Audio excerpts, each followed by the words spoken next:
Hello everyone, आज यहाँ पे हम लोग 18 जून का करंट अफेयर्स देखेंगे। ठीक है, तो आइए यहाँ पे हम लोग वीडियो स्टार्ट करते हैं। मगर उससे पहले जो भी ये वीडियो को देख रहा है वो जल्दी से चैनल को सब्सक्राइब कर दे और वीडियो को लाइक और शेयर करना मत भूलना।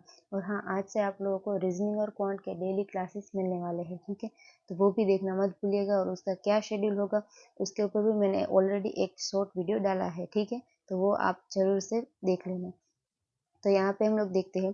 तो सबसे फर्स्ट ऐसा बोला गया है कि उत्तर कोरिया में भारत का नया राजदूत किसे नियुक्त किया गया है। ठीक है, तो इसका यहाँ पे आंसर आएगा ए, आलियावती लोंगकुमेर को। ठीक है, तो उसके बाद आगे यहाँ पे भारत ने उत्तर कोरिया में अपना दूतावास कब खोला, तो इसका आंसर यहाँ पे आएगा बी, दिसंबर 2024। ठीक है, देन उसके बाद आगे थर्ड नंबर का, उत्तर कोरिया में राजदूत नियुक्त होने से पहले आलियावती लोंगकुमेर की वर्तमान पोस्टिंग क्या है, तो इसका आंसर आएगा ए, चार्ज डिफेंस एज पैराग्वे। ठीक है, ये इसकी यहाँ पे करंट पोस्टिंग थी। देन उसके बाद आगे यहाँ पे, तो जुलाई 2021 में भारत ने उत्तर कोरिया में अपना दूतावास क्यों बंद किया था, तो इसका यहाँ पे आंसर आएगा ए, कोविड-19 के कारण। ठीक है, देन उसके बाद फिफ्थ नंबर का, कि भारतीय विदेश सेवा में आलियावती लोंगकुमेर के बैच का वर्ष क्या था। ठीक है, इसके बैच का यहाँ पे वर्ष क्या था, तो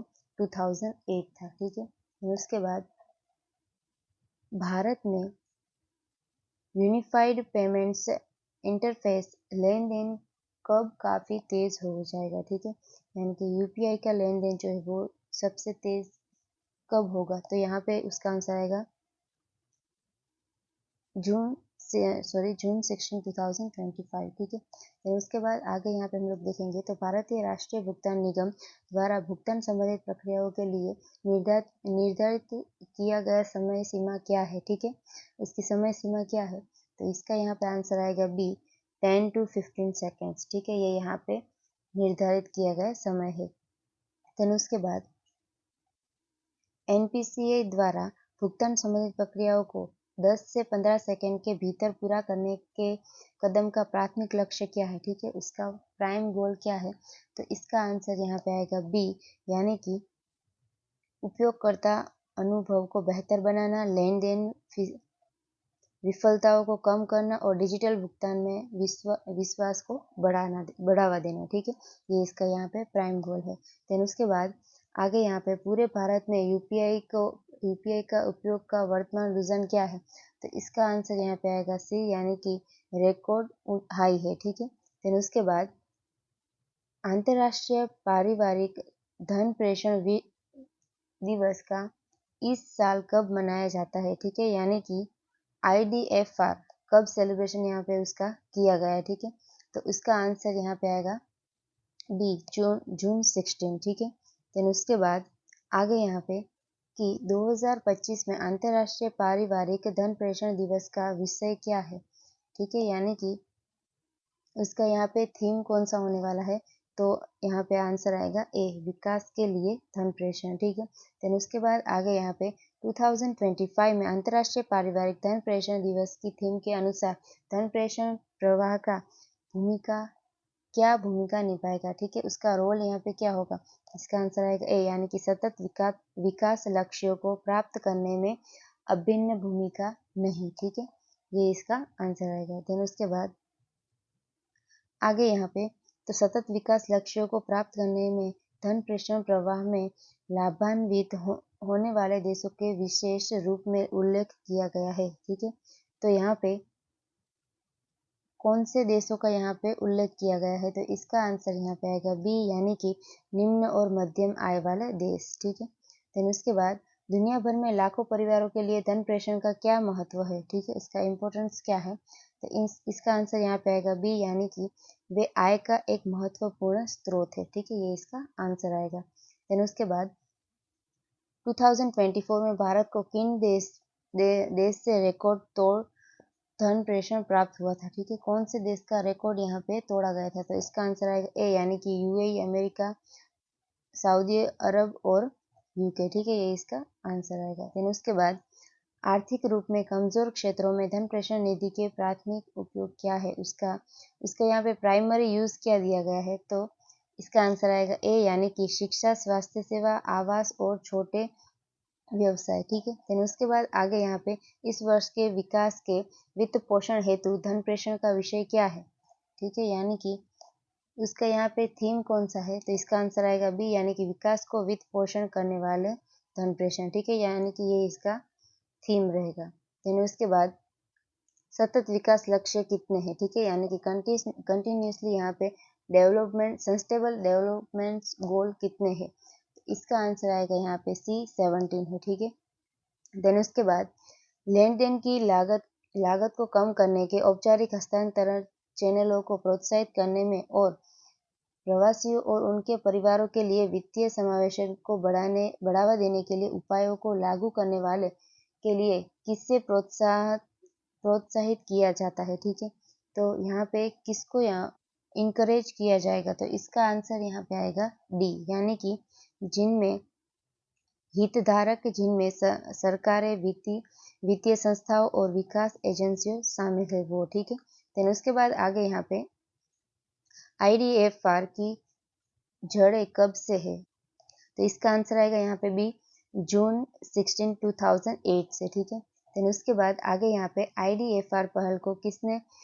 संयुक्त रूप से शुरू किया था। ठीक है, यहाँ पे स्टार्टिंग किसने की थी, तो इसका आंसर आएगा ए, यानी कि IFAD और विश्व बैंक। ठीक है, देन उसके बाद IDFR बनाने का प्राथमिक उद्देश्य क्या था। ठीक है, यानी कि इनिशियल पर्पस क्या था उनका, तो यहाँ पे आंसर आएगा बी, कि वैश्विक विकास पर कम वेतन वाले प्रवासी श्रमिकों के प्रभाव को उजागर करना। ठीक है, ये इसका यहाँ पे प्राथमिक उद्देश्य था। ठीक है, देन उसके बाद आगे यहाँ पे हम लोग देखेंगे तो पिछले कुछ वर्षों में IDFR का क्या विकास हुआ। ठीक है, तो इसका आंसर यहाँ पे आएगा सी, बोथ, यानी कि ए एंड बी दोनों, यानी कि ए एंड बी में जो भी दिया गया है वो क्या दिया गया है, तो प्रवासी परिवारों को पहचान, समावेशन और सशक्तिकरण की वकालत करने वाला एक वैश्विक आंदोलन, और दूसरा बी, कि दुनिया भर में सार्वजनिक और निजी हितधारकों के बीच संवाद, नवाचार और सहयोग के लिए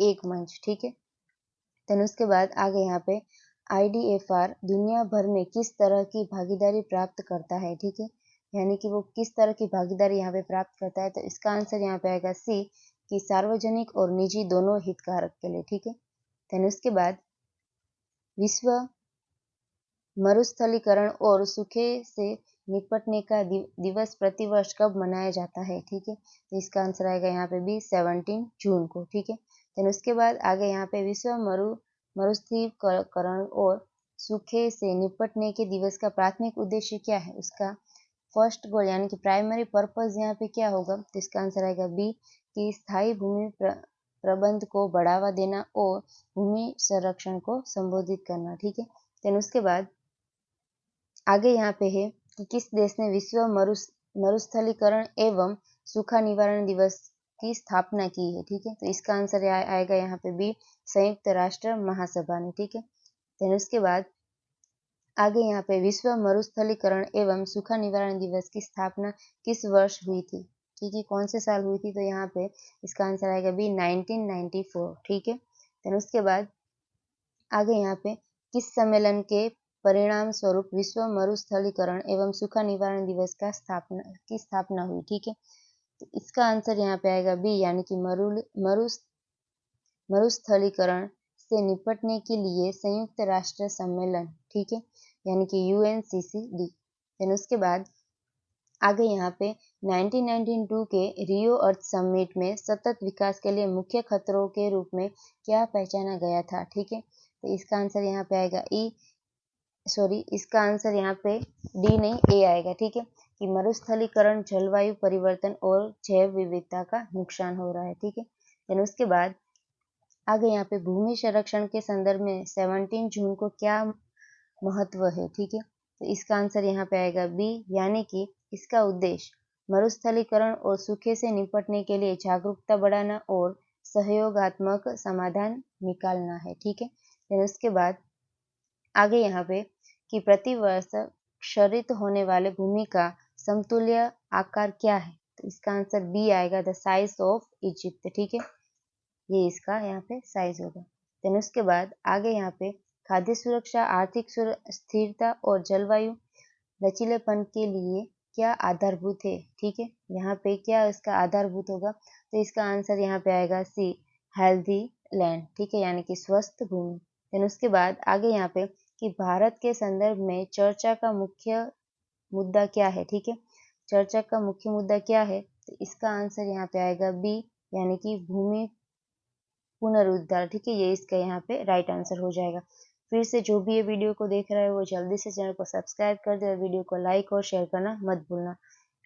देन उसके बाद आगे यहाँ पे पुनर्स्थापन अर्थव्यवस्था की क्षमता के अनुसार निवेश किए गए प्रत्येक $1 पर कितने रिटर्न का उम्मीद किया जा सकता है। ठीक है, तो यहाँ पे आंसर आएगा सी, यानी कि अप टू $30। ठीक है, देन उसके बाद आगे यहाँ पे 2025 और 2030 के बीच पुनर्स्थापन लक्ष्यों को पूरा करने के लिए वैश्विक स्तर पर अनुमानित कितनी राशि की आवश्यकता होगी। ठीक है, यहाँ पे कितने पैसे होंगे, तो उस कितने पैसे की यहाँ पे नीड है। ठीक है, तो उसका आंसर यहाँ पे आएगा सी, यानी कि $1 बिलियन डेली। ठीक है, देन उसके बाद आगे यहाँ पे उस योजना का नाम क्या है जो भारत में CAMPA ग्रीन इंडिया मिशन और वन अग्नि प्रबंधन जैसे कार्यक्रमों को एकीकृत करती है। ठीक है, वो योजना का नाम यहाँ पे क्या है, तो इसका आंसर आएगा ए, कि मरुस्थलीकरण से निपटने के लिए राष्ट्रीय कार्य